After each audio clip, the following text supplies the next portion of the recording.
बिस्मिल्लाहिर्रहमानिर्रहीम। अस्सलाम वालेकुम। अबरार रशीद आपकी खिदमत में हाजिर है। बिल आखिर वही हुआ जिसके होने का खदशा था, डर था, इम्कान था, जो भी आप इसे कहें। लेकिन हुआ किसकी ईमा पर? पाकिस्तान तहरीक इंसाफ, पाकिस्तान तहरीक इंसाफ के हामी वकला, पाकिस्तान तहरीक इंसाफ के हामी जज साहिबान और justice Qazi Faez Isa, chief justice of Pakistan, उनके मुखालफिन की ईमा पर। जी हाँ, चीफ जस्टिस ऑफ पाकिस्तान, या यूं कहिए कि सुप्रीम कोर्ट ऑफ पाकिस्तान ने 6 जजेस के खत के मामले पर अज खुद नोटिस ले लिया है, सुओ मोटो नोटिस जिसे कहते हैं। और इससे पहले आपके इल्म में है कि तवील बहस के बाद या मुलाकातों के बाद एक कमीशन कायम किया गया था, जिसे इंक्वायरी कमीशन कहा जाता है। यानी पहले जजेस ने ख़त लिखा, उसके बाद फुल कोर्ट इजलास हुआ, फिर वज़ीर आज़म से मुलाकात हुई जज साहिबान की, फिर फुल कोर्ट इजलास हुआ, उसके बाद फिर इंक्वायरी कमीशन। लेकिन इस पर पाकिस्तान तहरीक इंसाफ और बहुत से हलकों ने एतराज़ात उठा दिए, इस पर अदम एतमाद का इजहार किया। गुज़श्ता रोज़ तकरीबन 300 के करीब वकला ने ख़त लिखा कि जनाब काजी फायद ईसा इस पर अज खुद नोटिस लें, एक लार्जर बेंच बनाए। तो अब हुजूर ये लार्जर बेंच बना दिया गया है। इससे पहले कि इसके क्या नताइज बरामद होंगे, आपको बता देते हैं कि जाहिर है ये जो प्रैक्टिस एंड प्रोसीजर एक्ट के बाद जब भी सुप्रीम कोर्ट में कोई बेंच बनता है तो उसमें सुप्रीम कोर्ट के जज, सुप्रीम कोर्ट के चीफ जस्टिस और 2 सीनियर मोस्ट जज साहिबान की मर्जी और मंशा, या आप ये कह लें कि कॉन्सेंट शामिल होती है। इस सूरत में अब जाहिर है कि जो जज साहिबान 3 सीनियर मोस्ट हैं, उनके साथ ये मुशावरत की गई होगी, 2 सीनियर मोस्ट और 1 चीफ जस्टिस ऑफ पाकिस्तान। तो अब इस बेंच में 7 रुकनी ये बेंच बनाया गया है जो इस मामले की समाअत करेगा। पता नहीं इसको मामला कहना चाहिए, मुकदमा कहना चाहिए, केस कहना चाहिए।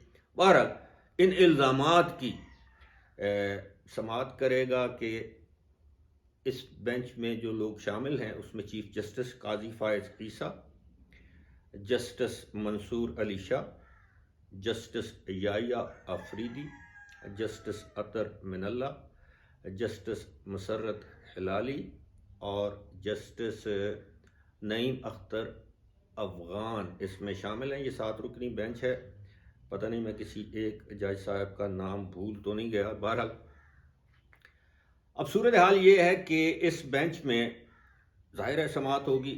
यहाँ पे लोगों को ये बताना, या आप माशाल्लाह समझदार लोग हैं, लेकिन ये बताना ज़रूरी है कि सुप्रीम कोर्ट कोई ट्रायल कोर्ट नहीं होती, ना सुप्रीम कोर्ट कोई इंक्वायरी खुद बजाते खुद कर सकती है। माजी में हमने देखा कि सुप्रीम कोर्ट में ट्रायल भी हुए मियां नवाज शरीफ के केस में या दीगर केसेस में, लेकिन बुनियादी तौर पर यह ट्रायल कोर्ट नहीं होती। इसमें अब मुझे यकीन है, अच्छा बुध के रोज़ जो है वो इसकी यानी 3 या 4 तारीख जो भी बनती है, बुध के रोज़ इसकी पहली समाअत होगी।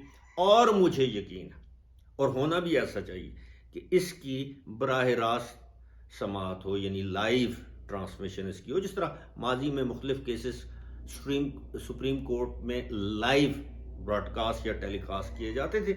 इसका भी होना चाहिए, दूध का दूध पानी का पानी होना चाहिए। जज साहिबान को बुलाया जाए। अब जाहिर है हाई कोर्ट का जज रिटायर्ड जस्टिस के पास जाने लोग सोच रहे थे कि यार ये हाजिर सर्विस 6 जजेस किस तरह एक रिटायर्ड जज के पास जाएंगे, इंक्वायरी कमीशन के पास जाएंगे। लेकिन अब सुप्रीम कोर्ट तो माए बाप है। अब अगर इनको ये बेंच तलब करेगा इन 6 जज साहिबान को, तो जाहिर है या तो बाजमात या फर्दन फर्दन उनको हाजिर होना पड़ेगा। हेलीकॉप्टर जनाब। شاید آپ کو آواز آ رہی ہو، شاید نہ آ رہی ہو، خیر اب یہ صورتحال جو ہے، اب اس سے کوئی راہ فرار نہیں۔ اچھا، یہ جو بینچ بنایا گیا ہے 7 رکنی، اس یہ جو اسلام آباد رجسٹری میں جو موجود اسلام آباد جو پرنسپل سیٹ پر جو موجود 7 جج صاحبان ہیں، وہ اس میں اس بینچ کا حصہ بن چکے ہیں۔ اور مجھے ابھی بھی میرے دماغ میں آ رہا ہے کہ شاید کوئی ایک آدھ نام میں بھول گیا ہوں، قاضی فائز عیسیٰ، جسٹس منصور علی شاہ، جسٹس یحییٰ افریدی، جسٹس اطہر من اللہ، جسٹس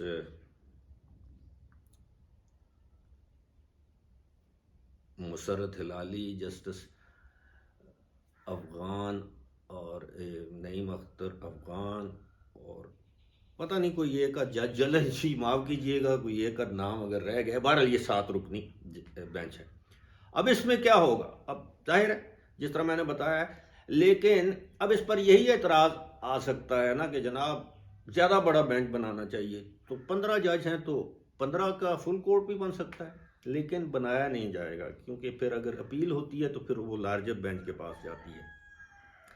قصہ مختصر کہ اب اگر کوئی پہلے کسی کو شک تھا،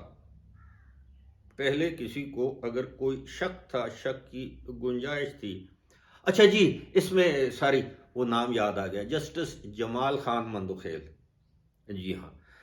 اب اس بینچ میں 3 جو جج صاحبان ہیں، ان کا تعلق جو ہے وہ میرا خیال ہے بلوچستان سے ہے، قاضی فائز عیسیٰ، جسٹس جمال خان مندوخیل، جسٹس نعیم اختر افغان، جسٹس مسرت ہلالی اور یحییٰ آفریدی، اور جسٹس اطہر من اللہ خیبر پختونخوا، اور جسٹس منصور علی شاہ پنجاب یا لاہور سے۔